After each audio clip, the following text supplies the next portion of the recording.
Assalamu alaikum rahmatullahi wa barakatuh. Welcome to another episode of the Green and Baker podcast, A Piece of Cake, with our brother in the left-hand corner. Please. Abdurraheem Green, and in the right hand corner, I don't know what's left and right on this screen, but anyway, in the other corner, there is, of course, Abdul Doctor Abdul Abdul Haqq. Haqq. How are you, Abdurraheem? Alhamdulillah, bro. So what have you got? What have you got hubbling and bubbling and brewing and bubbling for us for today's just bubble, Hope. bubble, toil and trouble, cauldron, boil and cauldron, bubble. So, as everyone must know, that's from Macbeth, the famous three witches. So, it's an introduction to the today's topic, which was your idea. So, why, bro? Why? What motivated you to want us to talk about? Obviously, it's an important subject as Muslims, but why particularly the subject tonight? What's in your mind? Where are you going to go with this? No, thank you. Jazakallah khair, Abdurraheem. And I think quoting Macbeth, I didn't expect that. I know Macbeth very well. And that's a very dark play about Very dark, very dark. What happens, how Shaitan can delude man with greed and desire, and even the wife and Lady Macbeth. And so fantastic. Thank you for bringing that reminder. I taught it in schools when I was in Saudi as well. But what brought me to that is I'd seen an article that's just come out just under 24 hours ago, yesterday. The Satanic Temple. Think you know about Satanists? Maybe you don't. And it wasn't the article in and of itself. I've just returned 20 years living abroad, as you know. Okay. And I've seen a lot abroad before the 20 years, after the 20 years, during, and since I've come back to the UK. What's really grabbed my attention, I think we're looking societally and everywhere else, is the societal decline and the normalization of, and I will say it, and some will say, oh, he's old fashioned, the normalization, the hyper normalization of evil. Okay. The diminishing of the significance of evil and it being accepted within this ideology of individualism. We see that magic is a thing that is loved and lauded, with people making careers from it, whether being magicians themselves or tricksters or authors writing famous novels that children. Yeah, Harry Potter obviously is a classic example. Exactly. And queuing up at night to get the Harry Potter books and everything, which is about what? Magic. And this, to me, is something that we need to look at, because when you blur the lines between good and evil. Wa alaikum salam, Dr. Shireen, very long time. Good to see you. Octavia, wa alaikum salam. And Kira, again, very long time, Kira. And that's our fault, not yours. Everyone else. And Rab Abdul Rahman, mashallah, wa alaikum salam, rahmatullahi wa barakatuh. So my thing is, Abdurraheem, seeing that and seeing how accepting society and by extension the next generations are of this is why I said, look, we've been warned, we've been advised. Allah's counseled us, the guidance of the Prophet ﷺ, the prophets before, regarding Shaitan, regarding what he calls to, regarding his footsteps. And look at where we are. Those who talk about values, virtue, morality, goodness are looked upon as the dangerous, weird ones who should be marginalized in today's societies. And not just this society, we're talking across the globe almost. So what's that got to do with Satan and Satanism and the Church of Satan? I mean, your point is that the existence of something like the Church of Satan, which I noticed, by the way, in a school in America, there's an after-school club, Satanist after-school club, which kids can now attend. So, I mean, I think the point is that you're making is that the rise of Satanism, the Church of Satan, which, anyway, it's the Church of Satan's origins are quite interesting, because the guy who invented the Church of Satan Was basically an atheist who just looked at it Right. as making money. Actually, didn't believe in God or Satan or anything like that. It's interesting that, funnily enough, his daughter is an actually believes in it, whereas the guy who started it didn't. But that's by the by, isn't it? I think the main point is that the things that, I mean, this is really a sign of the last days. There's no doubt. The Prophet sallallahu alaihi wasallam, there's that famous. Well, there's various hadith where the Prophet, where Hudayfa ibn al-Yaman, he said that everyone used to ask the Prophet sallallahu alaihi wasallam about good stuff, and I would always ask him about the bad things because I was afraid that it would overtake me. Mm. And so it's like he was learning about the bad stuff because he was afraid that that's what he was going to get him, right? He wasn't really afraid that he was going to, be deficient maybe in, doing virtuous actions. And I guess that's what most of us do, right? We concentrate on doing our fasts and reading Quran. And I remember a brother very dear to me who, whose daughter got very confused and went way off the path. And he was just, you could see he was flabbergasted by what had happened. He couldn't understand it because it's Abdurraheem. She was a hafiz of Quran. She was a hafiz of Quran, he was saying to me. And it's like, yeah, but bro, what do you mean a hafiz of Quran? Well, what do you even mean by that? Like, you mean she'd memorized the Quran in Arabic but didn't understand any of it? And you could see she didn't understand it. She just memorized it parrot fashion, which you Right. could. I mean, you probably couldn't get a parrot to memorize the whole Quran, but you can get it to recite some verses of Quran. Has no idea what it's saying, right? And I think the thing is that we concentrate on these dimensions of goodness, and like Hudayfa, everyone would ask the Prophet about good. What dhikr can I do? What charity can I give? What thing can I say that will help me to get to paradise? And I guess that from that time until today, that sort of defines most of the Muslims. But I used to say to brothers, you know what the thing is, and you'll relate to this, Abdul Haqq, I'll pass over to you. And I'm just saying this in the context of evil spreading in society, and we'll get to Satanism and Shaitan and all that type of stuff and what's going on as the conversation goes on. But here's the thing: is that Muslims, brothers and sisters, we can live in these bubbles of our, our act, our this, our actions of piety.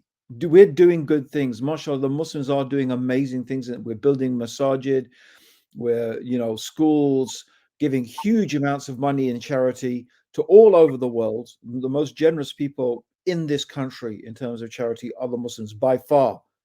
Like we give more money in charity than anyone else, not by percentage. We give No. more in charity than anyone else. If it was percentage, if you put it in the percentage wise, it would be a whole different level. So there's a lot of good going on, mashallah, tabarakallah. But the thing is, what I do feel, Abdul Haqq, and you and me know this, right, is that, but when it comes to community engagement, when it comes to actually impacting on the wider community, here is the problem. It doesn't happen. And it's become really problematic. And the thing is that the problem with, just concentrating on the good deeds and not being aware of the evil, right? And not taking precautions to do something about it. And like I used to say, you can teach your Quran, you can teach your kids all the Quran. You can teach them namaz, Quran, salah, fasting. Look, you can, mashallah, it can be so pious. But when they go out of your front door and they walk to school, and on the street are drug dealers and pimps, right? And then when they get to the school, right, and there's gangs and whatever, and when they get to the school, there's people who are bullying, there's people who are confused. Ilyas talked to us about, what is it? Attachment theory, all of these kids confused, right? On top of that, you have all sorts of extraordinary things that no one could imagine, right? Let's talk about it quite frankly, LBGT stuff that, for people 50 years ago would have been totally shocking. has become totally normal. That's what you're, and what is that? What you know? What is your kids learning Quran and learning to pray and fasting and all of those good deeds? Your kid, how is that going to protect them from what's going on from when they step out of your front door and they go to school and come back again? What's it going to do? I mean, okay, it may help them a little bit on their own personal journey, but it doesn't mean it's not going to protect them from being stabbed. It's not going to protect them from being jumped. It's not going to protect them from some drug dealer coming up and say, you want to try a bit of this and all the other things that happen, right? It's not going to protect them because it's just simply not enough just to do good deeds. We have to actually we actually have to proactively resist to extinguish that which is wrong and misguidance and evil and whatever. We have to, because that's part of the package, right? And so this is what Hudayfa was mentioning.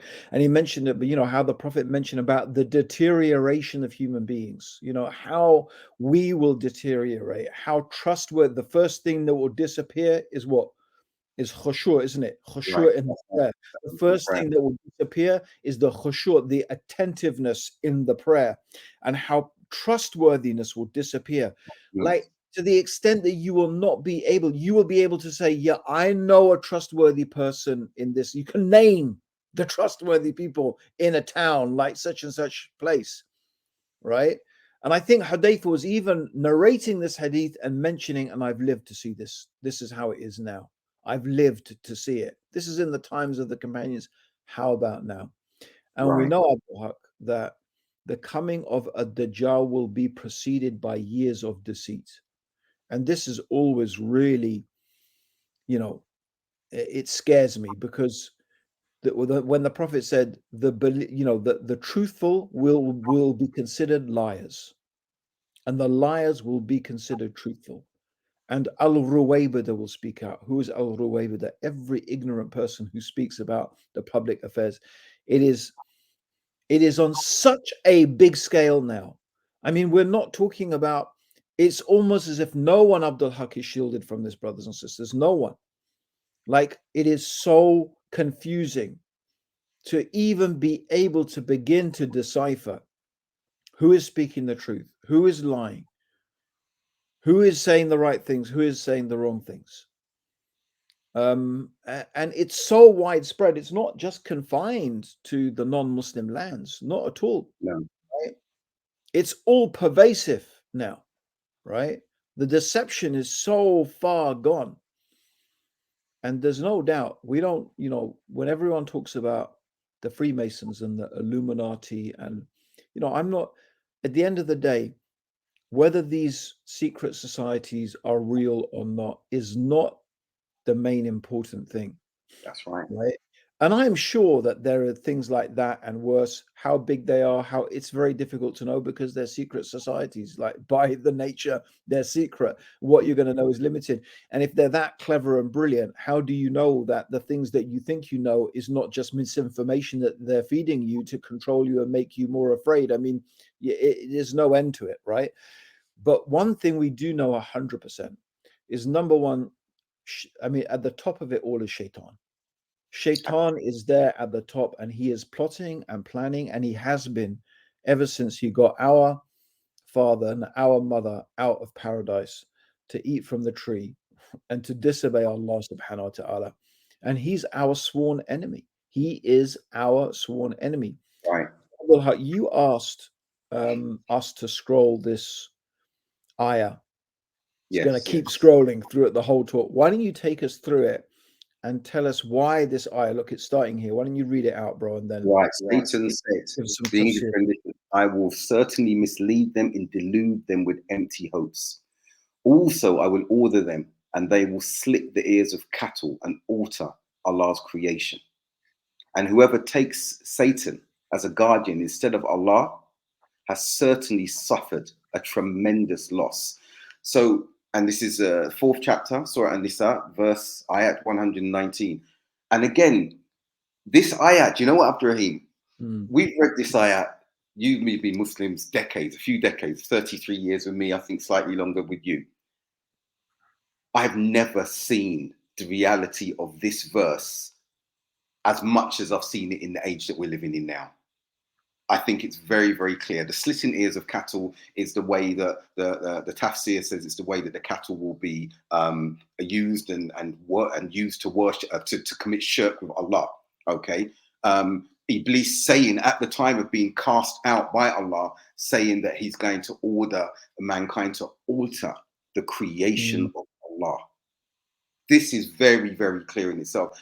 Coming back to what you're saying as well, Abdurraheem, you made a really important point, and we will move on from that once I've addressed one of the 2 points that you've made.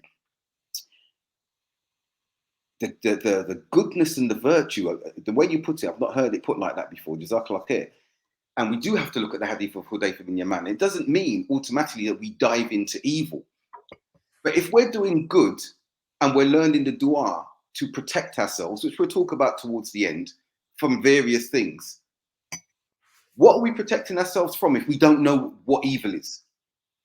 Why are we saying dua for protection? Or why are you putting on armor and you don't know who the enemy is or where the enemy is?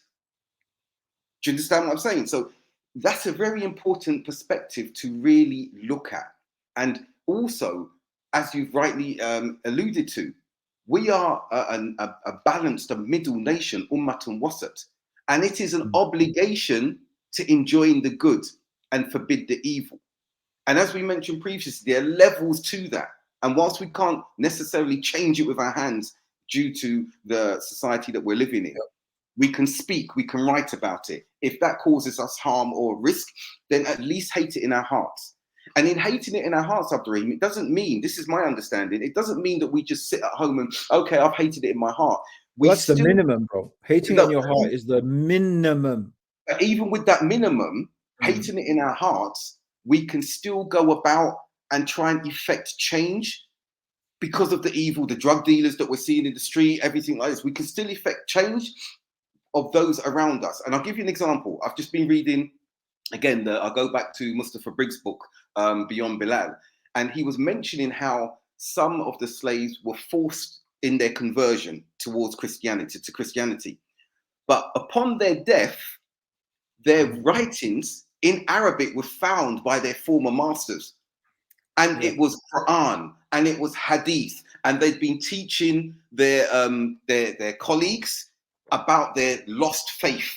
So whilst they were forced and compelled to show this display of Christianity, okay, and they didn't have the strength to repel it, that hating it in their heart led them to preserving the religion, writing it down, passing it on to others secretly, okay, to preserve the religion in that instance within those individuals that they were. I mean, but what you're saying is, it's got to result in some sort of action.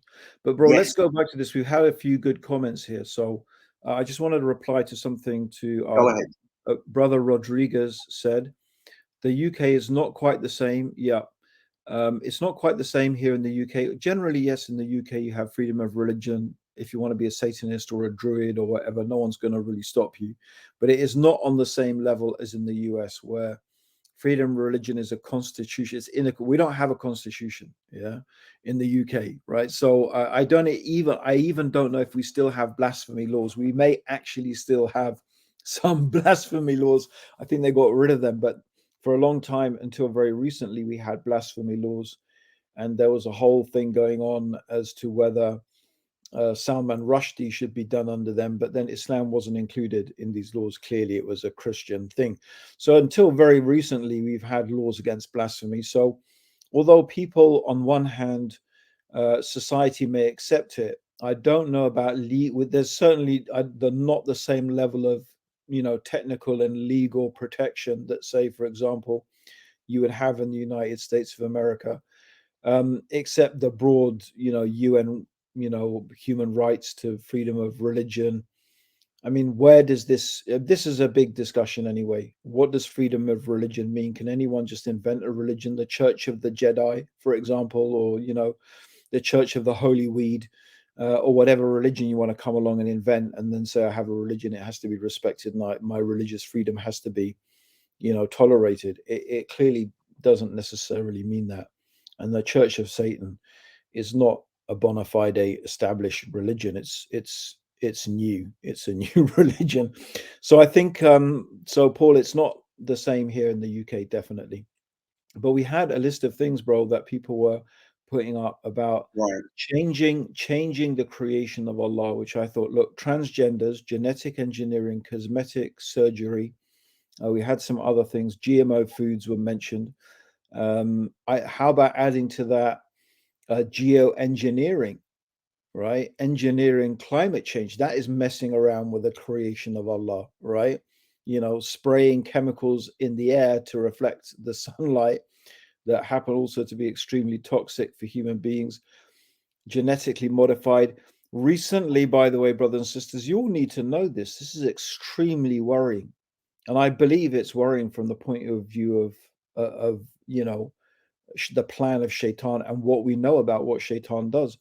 Recently, both here and in the UK, legislation has been passed allowing gene altered foods to be sold without displaying the fact that they've been gene, but it's a specific way that those, you know, that these plants and these animals have been altered that bypasses the present commitment to have GMO foods labeled. It's extremely worrying. It's worrying from two angles. Like, we should have the right to know what we are putting into our bodies. If people are selling it as food, we need to know what's inside there, right? Right. You know, if you want to eat it, eat it. But the other extremely worrying thing is that a lot of these things, and this is the argument, is that despite the claims of scientists, I don't really believe them, yeah, because they're paid by big multinational corporations. And I'm at the stage now, it has to be said, anyone who believes anything that comes from science these days that is so heavily corrupted by the influence of multinational corporations, especially the pharmaceutical industry, the food industry, it is madness. You are literally, you can't be a rational thinking human being. You are literally, I believe, nothing but a mindless. You have obviously done no reading, no studying, no looking, right? To think that these can be, science is so corrupted now. It is so corrupted. Anyway, there's so much discussion around this, but the point being is the danger is this: no one really knows what's going to happen if you release genetically modified seeds into the natural environment that are resistant to pests and disease. What is that going to do to the whole rest of the environment? Are these particular plants going to dominate over native species? Are we going to so dramatically upset the intricate balance that has been created by Allah that allows this world to function in such a beautiful way? I don't know if you people heard about, you brothers and sisters heard about a genetically modified salmon that they were experimenting with. This fish was genetically modified. It was so aggressive. It was so aggressive, so huge, so aggressive, and so powerful. They estimated if it had been released into the wild, I think that estimated within 3 to 4 years, it would literally have decimated every single species of fish in all of the oceans in 3 years. This is what genetic modification can do, right? It's so dangerous. This is, they're playing around. They are playing around. And I think it's very interesting, Abdul Haqq, bro. You know the Prophet sallallahu alaihi wasallam. Do you remember the hadith? And obviously, we studied this back in the day, and we studied it because it helped us know the difference between, say, for example, a religious innovation and a sort of scientific innovation, for example. Right. And that was when, Right. the Prophet sallallahu alaihi wasallam, he found some companions cross-fertilizing the date palms. So they That's would right. take, anyway, everyone knows about this. You take a branch from from one fertile date palm, and then you insert it into a less fertile one, and it helps them. So the Prophet sallallahu alaihi wasallam said, maybe it's better if you don't do that, right? So they stopped, and then they came back to the Prophet and they said, Ya Rasulullah, we did what you said, and then our crops decreased. And the Prophet famously said, well, if I tell you something that's from the religion, that you have to take it. But if I give you my opinion, I'm just a man. I'm just giving you my opinion. However, right, I don't think the opinion of the prophet should be taken lightly. Yeah. So here's the thing: is what is it that I hate. I'm going to use this a sort of a term that's used these days, but the prophet had some sort of vibe. He had some sort of feeling that this is not right. Why did the Prophet sallallahu alaihi wasallam have this feeling? Yeah, that maybe this wasn't the right thing to do. Right. Well, does it go back to this ayah that shaitan is going to change the creation of Allah? And the Prophet sallallahu alaihi wasallam was feeling extremely cautious about that. Now, unfortunately, I think many have taken this as a blanket allowance to just fiddle around with everything and do whatever, and think that just whatever monstrous thing that we can do by manipulating genes, it's all allowed because the Prophet sallallahu alaihi wasallam, he said that. But I think you have to take a more precautionary approach, right? You have to realize that the Prophet, there's something the Prophet knew, something the Prophet sallallahu alaihi wasallam knew that made him uncomfortable. And I think it's connected to this ayah, that he knew that shaitan is going to start messing around with the creation of Allah. This is what shaitan does, right? Because the creation of Allah is beautiful. The creation of Allah, he has built it in proportion, in balance. When we start messing around with it, what is going to happen? It's going to cause corruption. Whether it's the family structure, someone has mentioned, I mean, we don't always know that reality is, right? What is the stuff that is really beneficial and what is the stuff that is not? And I'm definitely not saying blanket, we could never do any of this type of stuff, but I do think we have to be careful. And when you're starting to insert, like if you're going to start inserting pig genes and, in carrots, I'm not saying that's happening, but in theory, if you are doing that, that's gonna, how far does it stop? How far can we take it? I know that's why we have ulama and scholars, but I think the thing is, the problem is, Abdul Haqq, there's two things that are happening. Is the pace of change is happening so fast, and our scholars of caliber are so few. We just can't keep up with it. That's the part of the problem. Yeah. We And that's just why, can't even. Yeah, go on, bro. Yeah. yeah. No, Abdurraheem, Jazakallah khair, the insight that you've shared is profound. And I think that's why that pace of change that you're speaking about is why we go back to what you said earlier on. It's incumbent upon us that we cannot just sit with our heads in the clouds, or when I'm doing good and that's enough, and restricting it in that way. The feedback and the comments from our participants, from the brothers and sisters, is absolutely amazing. And you could see the question, if we were to just stop and pause and look, take everything, artificial intelligence as well. There we go. And I was in a conference with colleagues talking about that the other day, saying we need to get ahead of the curve, or stay on the curve as it relates to artificial intelligence. We saw the headlines last week that you've got the AI organizations asking government in America, saying, we need you to regulate this. We need you to regulate this, because they themselves see what is happening. So this is the point. All of this is in plain sight. And for us as Muslims, again, being the ones to enjoying good, okay, we have to become a lot more savvy in how we conduct ourselves, how we portray the messages. Now, Abdurraheem, I want to give some examples. Now, we're talking about evil. When I first went to Saudi Arabia in '97, I was there for a few months. And the place I was staying in, I want to give this is something that some may have had experiences of and whatever in their own capacities. And I'm talking about, there are agents of evil as well. There are supporters of Iblis as well. And I remember moving into the place, the school that they'd given us.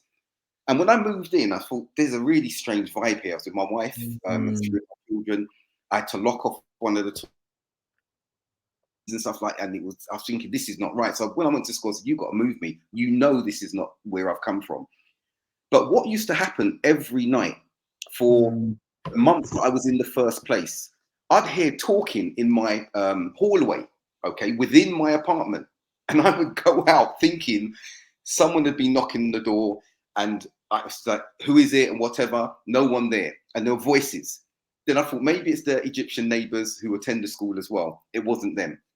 Later on, when I'd moved, the landlord's son who lived on the top floor said that he wanted some English lessons. He was a pilot, trainee pilot. So I went upstairs. I started working with him. And I'm going to tell you why I'm bringing this story. And this was 97, okay?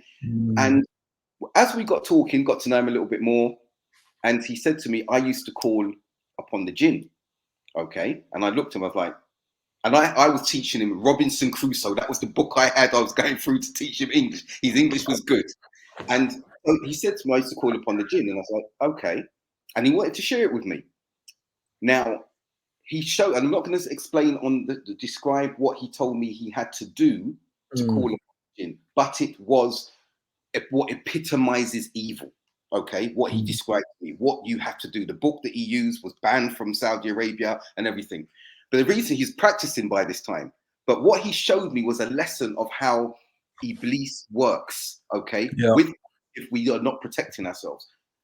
As he was telling me what he did to be able to succumb to the jinn, the door behind us, okay, the bathroom door, started opening and closing. He was the only one living there. It started, and I swear by Allah, I'm not like exaggerating. I believe you, yeah. It started opening and closing, yeah, and then it became more rapid and more violent. Bang, bang, bang, bang, bang. Now I just started quietly. I was sitting there listening to him, and I didn't want to show fear. We know it as when the jinn and with this evil. Yeah.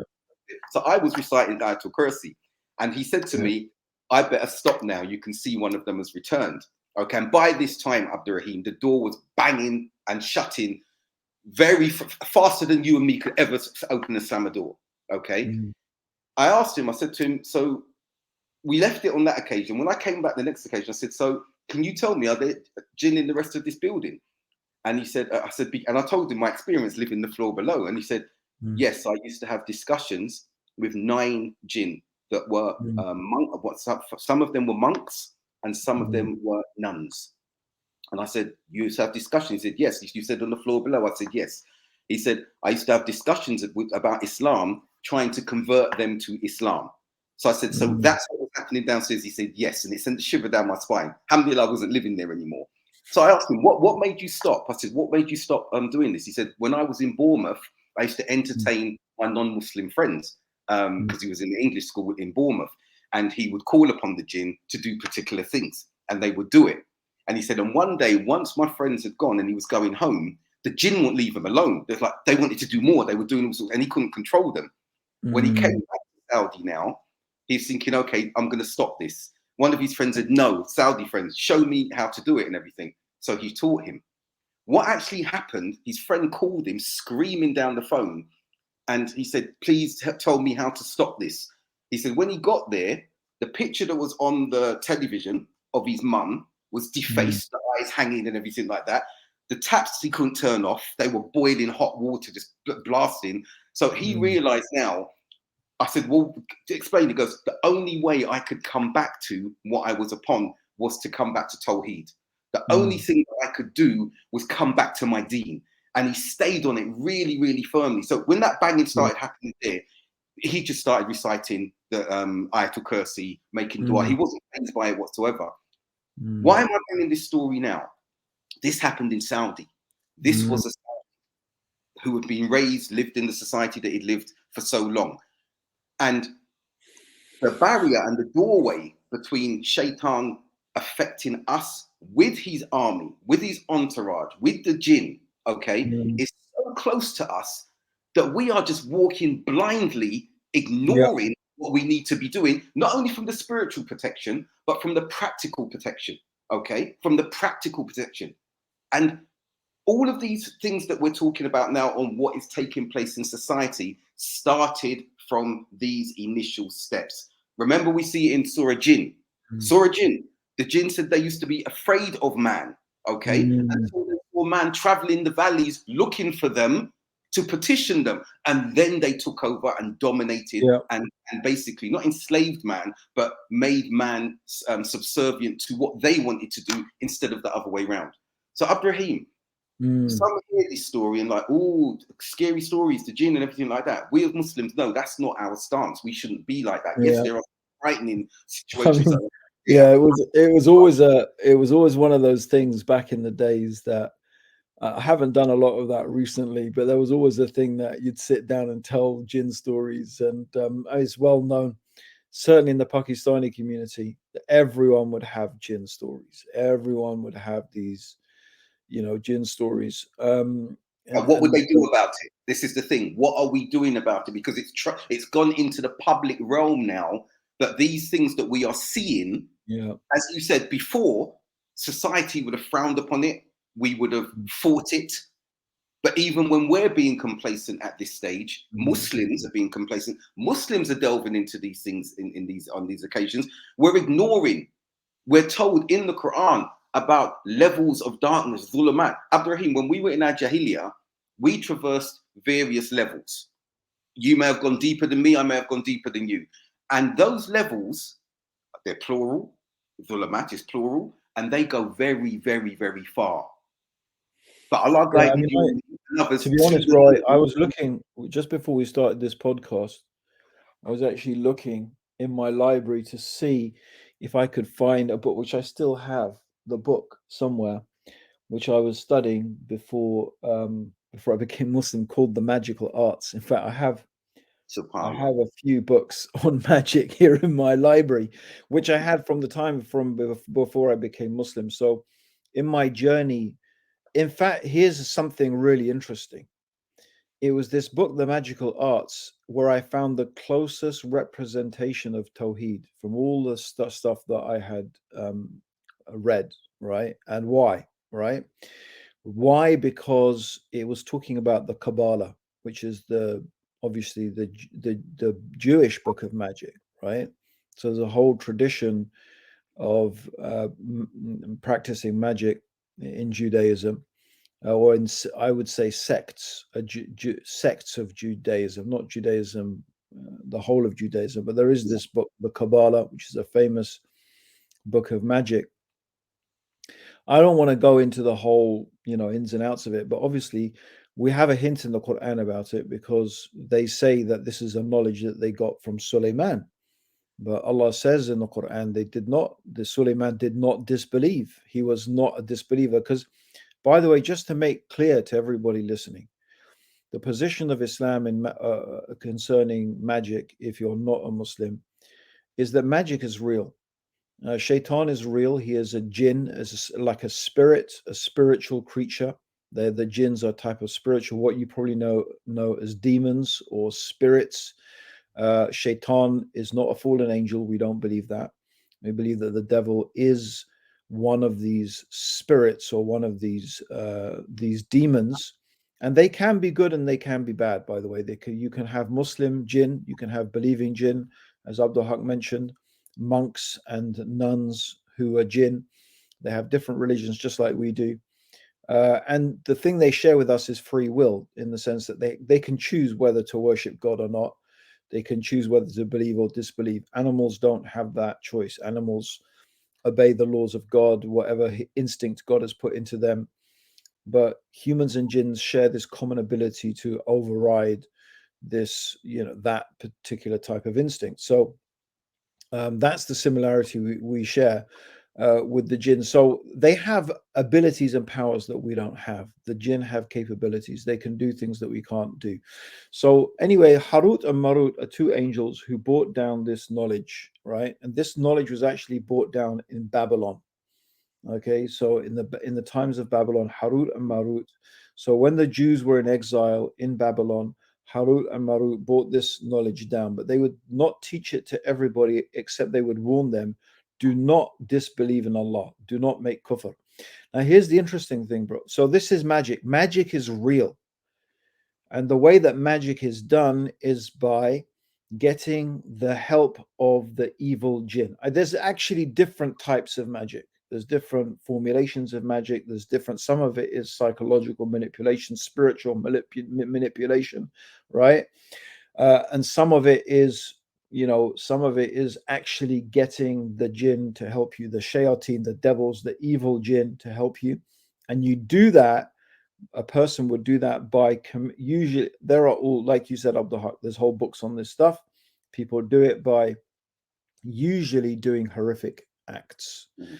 Now, this may include the classical ones, obviously in Christianity, desecrating the Bible, desecrating the Quran, for example, and also things like killing children. Why is, killing, abusing, sexually abusing, killing children a very, very strong part? Sexual orgies, desecrating virgins, or anything that is really that goes against the natural, the pure order, the pure way, anything that desecrates these beautiful, pure things, then the more horrific it is. This is why, again, if you look in Harry Potter, by the way, Harry Potter, right, having studied magic, is really based on actual proper magical law. Most of the stuff there is either very, very close to what you will actually find in the world of magic, or so maybe some of it is a bit sort of mixed up and stuff, but it's solid. She went to the actual books. In fact, I saw a documentary where she's reading from one of these books, showing where she got. So why do they make their potions out of toads? Right, well, because frogs are haram, right? Anything blood, toads, anything that is najis, anything that is filthy, anything that is unclean, because again, that's how they get the devils to work with them, because that is a sort of sacrilege, it's a type of blasphemy. So this is why magic is disbelief. You cannot do magic except that you do things that are disbelief in God. So when you are rebellious and you disbelieve in God, and you violate the sanctity, the sacred symbols, right, of God, changing the creation of God, that's what it's about, right? So this is how magic works, right? And it is real. Absolutely. Its effect is Yeah. real. Yeah. These jinn can do real things. They can only really harm people who open themselves up to the harm of the jinn. Absolutely. This is something Absolutely. very important, right? I mean, like you said, Abdul Haqq, we're naturally protected against the jinn. We have a natural, they're actually afraid of us naturally, but they've become emboldened because of humanity's actually doing the opposite, treating the jinn as if there's something to be afraid of, which they're not. They're more afraid of us. Right, it's like, what your parents always used to say, that spider's more afraid of you than you are of it. But we get we get all terrified. Well, it's a little bit like that with the jinn. But then, like you said, it's very interesting, that whole story you told. The more you encourage them, the more you get, the more crazy they get, the more emboldened they get, right? So this is it's real. Magic is real. So we believe that magic is real. Its effects are real. It is something that is very dangerous. But I think, bro, what we are living in the times today, right? I don't think it's unprecedented, because obviously you look at the time of Pharaoh and you look at what Musa had to deal with. Gosh, yeah, absolutely. Or That can you was imagine that a prophet of God, Allah has given him the staff, and when he sees the magic of the magicians of Pharaoh, Musa gets worried. He Yeah, does. he has He this does. moment where he's thinking, "Whoa," Yes, you know. that's right. So it's been there in the past. It's been there in the past where whole civilizations have been captured by magic. They've been brainwashed. They've been taken in by all this shirk and kufr. I think it's happening again. I think we're moving to a world where monotheism is receding, and these forces of disbelief and kufr and magic and all that comes with it is just on the rise. Yes, It's and very, very scary. and what there's a macro that we've been talking about, and we've touched upon the micro in that instance. And as others like Octavian have said, yes, there's nothing like a scary jinn story. But Yeah. let's be real on this, because Abdurraheem, you and me have attended with the scholars where we've seen them provide to do ruqya exorcism on individuals, and everyone, oh, this is a good juicy story, but Why did that happen in the first place? What was the Yeah. protection that was lacking of those individuals? And I don't know if you remember, I don't want to mention his name, I can't remember it fully, but when we were in Leeds one time, you were there, I don't know if he was in the room chatting at that time, and we spoke to one of the brothers, the sheikhs, who was living in Leeds, who did exorcisms. And he spoke about, he gave us an example of one of the jinns that had been around since the fire of London, which the other younger jinn had gravitated towards and everything like that, that he had a conversation with him. I was sitting there listening, fascinated by this. But forget that. There's so many stories we can talk about. But we asked him, so what happens after you've done the exorcisms? He goes, you know, brothers, most of the exorcisms we do, and the jinn return back to those people. And I said, why? He says, because they don't hold on to their deen. They're not. They're still not doing. They're not adhering to faith. There's an element of cleanliness, as we know. The jinn, the evil jinn, love filth. Okay, in every manifestation that's actually there, and so that's a gateway into that individual's home, their lives, or whatever.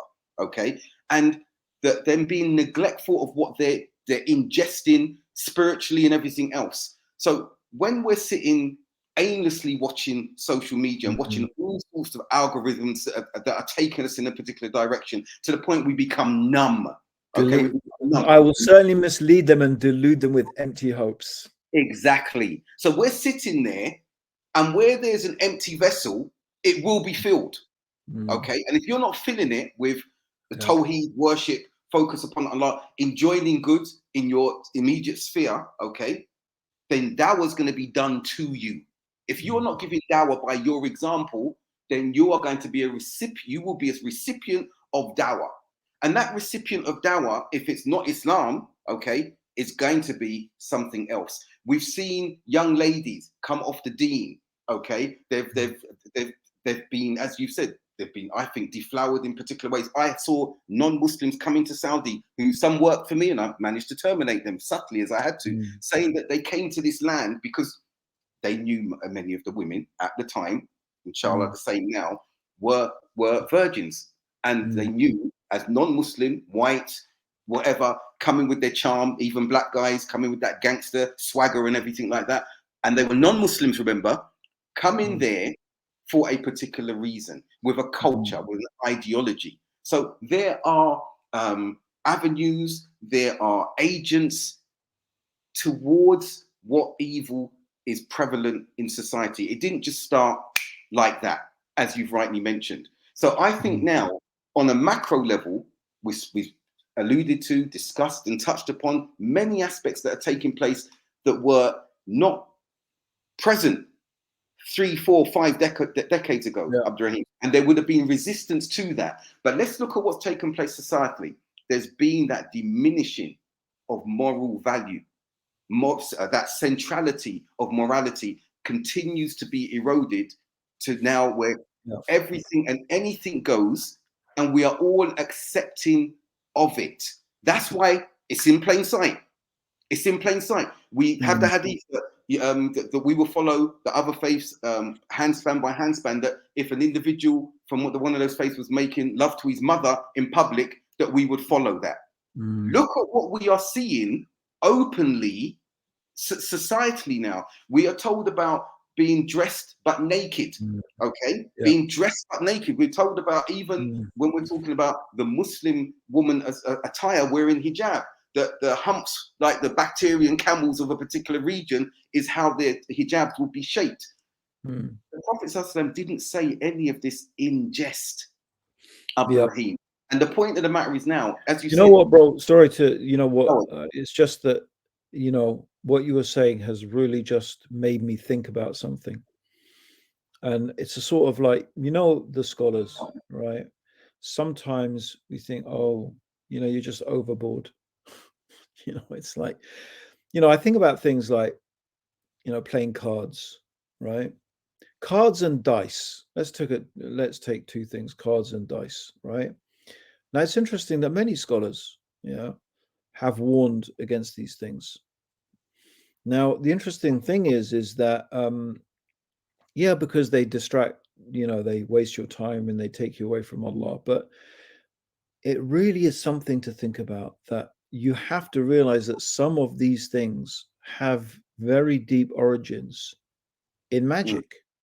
Like cards, especially, cards have origins in magic.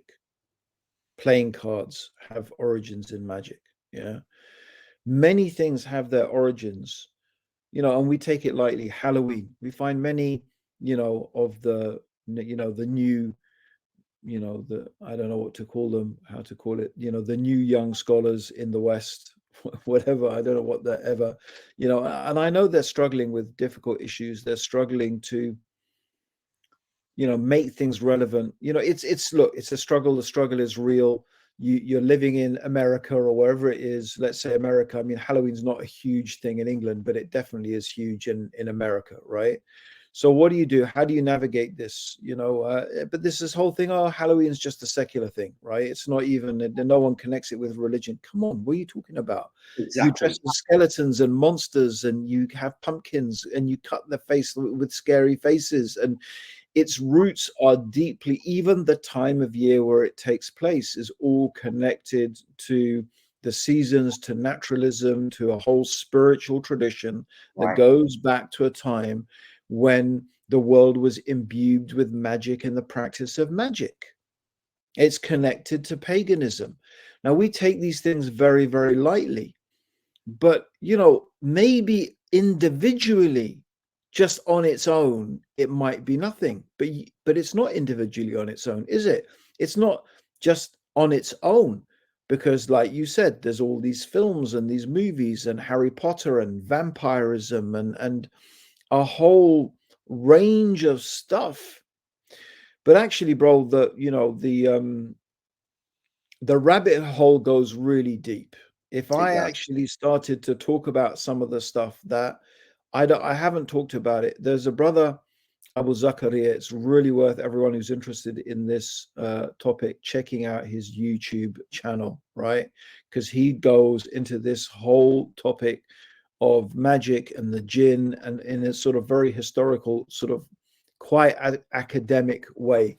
And it's really, really, his videos are really, really good. If you want to, if you want to really have a look at this stuff, it's definitely worth checking his channel. I'm trying to find what the And as you're um saying, as you're looking for that, Abdurraheem, when Abdurraheem yeah, is saying check it out, he's talking from the perspective of Hudayfa bin Yaman. yeah, Okay. But when we're looking at excuse me, Hudayfa bin Yaman, he knew his deen. yeah, many prophets, one message. That's it. Sorry, bro, to Yeah, interrupt you. yeah, It's that's there. okay. The brothers put it up. It's well worth, if you're interested in this whole subject, brothers and sisters, definitely check out Abu Zakaria. I did also I think we did a podcast together as well somewhere. He will remember that. We talked about this whole subject. Many prophets, one message. He goes into it. I don't want to go into it in this particular thing here, Abdul Haqq, but the rabbit hole goes really deep. I mean, you're It does. talking about when you're talking. I'm talking about United Nations, right? I'm talking about now. I know I'm going to sound like a conspiracy theory, right? But but when you study this stuff, when you study it, and when you look into it, you will have no doubt at all, no doubt whatsoever, right? What the agenda, and Shaitan, he's not, his tricks are, he's been working on this stuff for a long time, tricking He has. humanity. Yeah. He has. And he's not going to come up and say, look, here's a ticket to hell, just follow me. Why don't you come with me to hell? He doesn't say that, doesn't do that. No.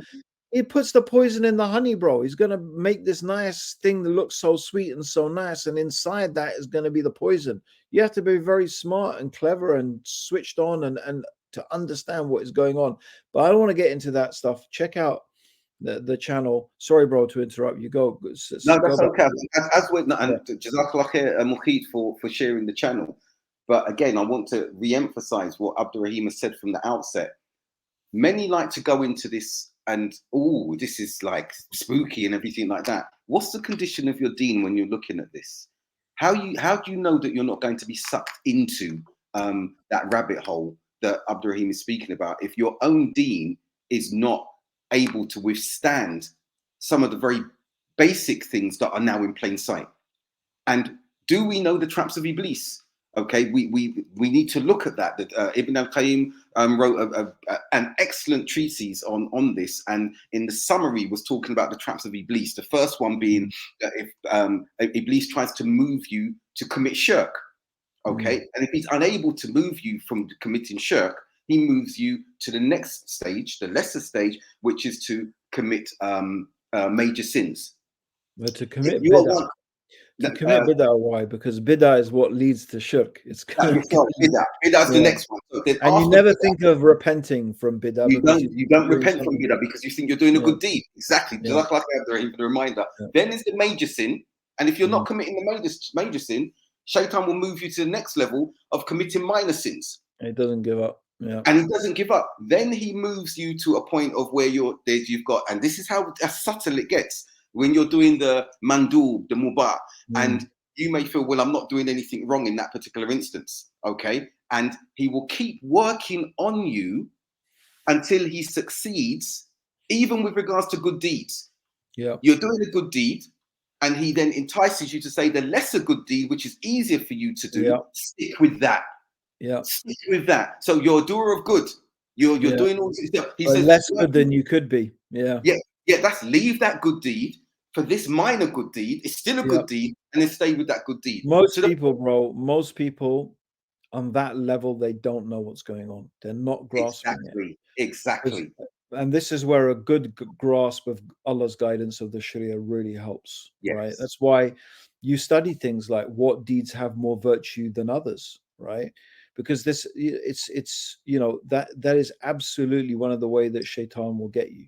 He doesn't tire, he doesn't give up. He will not, you know, if he can't stop you doing good deeds, he'll just do whatever he can, create some enmity, create some yes, hassle.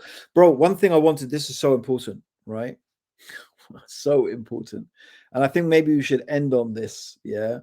But one of the most, and this goes back to Harut and Marut. What did they learn from Harut and Marut? how to What be is violent. the biggest thing of That's fine. all the things that, like all the scary things, banging doors and throwing things around and, whatever, like all the, turning, like all so many things. Yeah. But of all the most horrific things, the most terrible things that the shayateen and the magicians do is what? Is turning a husband and a wife against each other, That's right. breaking the family, breaking the relationship between the husband and the wife. Right. And this is what the Prophet said. Listen to this, brothers and sisters, listen, subhanAllah. And I want you to put this into context of the present existing system where marriage is being degraded, where marriage is being made worthless, Yes. right? Subhanallah. Where Subhanallah. marriage is being made worthless, right? That when Shaitan sits on his throne and his throne is in the water, he sends out his soldiers and his soldiers come back to report to him. They say to him, I did this and I did that. He said, you did nothing, go away. I did this and I did that. I did nothing. So then one of his soldiers comes to him and said, I stayed with a man and his wife. I made them argue and argue and argue until I split them up. He said, come, come, you did well. And he hugs Come, him. you did well. Yeah, he hugs him and says, you did well, you did well. So of all the things that, all the fitna and all the disruption and all the evil that Shaitan, at the essence of it, and you will see that really this is because why? The family is the building block of society. So what about a system? What about a whole system of life that is designed to destroy families? SubhanAllah. Or maybe it was not designed to destroy families on purpose, right? And I want to say the present system in the West, I don't think that anyone sat down except Shaitan. Shaitan probably did think about this, Right. but the economists and whoever and the purveyors of global finance didn't sit down and think, how can we destroy the family, right? Mm. Unless some of them are devil worshippers, which might be the case, yeah. But they didn't. They just thought that how can we make more money? Oh, well, if half the population, meaning the women, are at home and they're not earning money, that means half the economy is not being maximized. So let's get these women out of the home. Let's get them making money. If they make more money, there will be more money in the system. There will be more wealth, right? And then we can generate more wealth because that's what they care about, money. But what's the consequence of that? What's the consequence of women leaving the home, leaving the role as the mother, leaving the role of the defender of the household and the teacher of the children? What is the consequence of that? What then happens to the family? What then happens to the family structure? All of this has a consequence. This is the question that you have to think, is that this is a satanic system. It is a system devised by Shaitan to destroy the family. I have to add to that, by the way. Marriage that, and I heard a very, very, very powerful, I don't know, this randomly popped up on one of my social media feeds as something things do, but it was incredibly powerful, where this black brother from America, I know when I say brother, I don't think he was Muslim, right? Okay. But he was so articulate, I mean, the way I don't think I've ever heard someone articulate something so brilliantly. Basically, the guy was saying, oh, it's about, I think the whole thing was about, gay marriage or marriage between a man and a man and women and women. And, he was basically, his point was that in principle, marriage has to be between, it's about procreation. In principle, marriage is about procreation. If marriage is not about having children and procreating, marriage is meaningless. If you don't take that out of the equation, you will, in principle, make marriage meaningless. So he's saying, well, what are you saying? What if there's an infertile couple? He said, no, you're misunderstanding me. I didn't say these are exceptions. I'm talking about the principle. What is marriage based upon? What is it? And he basically explained that the reason marriage exists in the first place, why is there even marriage? What does it exist for? It exists to preserve the family so that they can have children and create an environment in which children can be born and raised. That's what marriage is. That's its principle. That's its definition. That's what it means, right? So he said that if a man and woman marry and they happen to be infertile, that doesn't affect the principle. The principle of the what marriage is about it's irrelevant, right? Yes, that's an individual case, right? There is still in principle a possibility of a man and a woman having marriage, even if in a particular example they can't. But that's not the case with a woman marrying a woman or a man marrying a man. They can never, there's no possibility of them giving birth to children, right? I mean, they can maybe adopt them or raise them or things, but the point is, he's saying that's what marriage is about. That's what it's about in principle. So the point being here is that he said, if you take that away, marriage becomes meaningless. It doesn't, in the end, it will soon mean nothing. It will have no meaning because And you've look at taken where away you the whole principle no, of what marriage is about. you're absolutely correct. Huh? And look at the instant. You're absolutely And correct. isn't that right, bro? Isn't that the No, it correct? is. Isn't that And what's happened? look at who's In attacked. right now, Yeah. what does marriage mean? It doesn't mean anything. It has no real meaning anymore. And the religious institutions are being attacked and dismantled around what has been foundational for the Asiatic religions, the Abrahamic faiths, if you Whoa. like. And so, once you've done that, what do we have? Chaos. We don't need to start speaking about what's happening to the generations that are being brought up without parents. Okay, those who are incapable of parenting, because that's taking place at this particular moment in time. So I think you're right. This is a good point to conclude, because the story of Harut Marut, what they came down with to test the people, and what the people wanted to learn. Because once you've done that, society starts fragmenting. And if you look, as we only have to look around us, Abdurraheem, and look, if others don't believe this, let's look to societies that didn't have this ideology, but it's now being transferred to them. Look at some of the more religious societies in the Middle East today. Look at what is happening to their environments as they adopt some of these destructive ideologies in this instance. Let's look at their level of declining levels of religiosity. Last week, we touched upon the Bloom report saying religion is really, really important.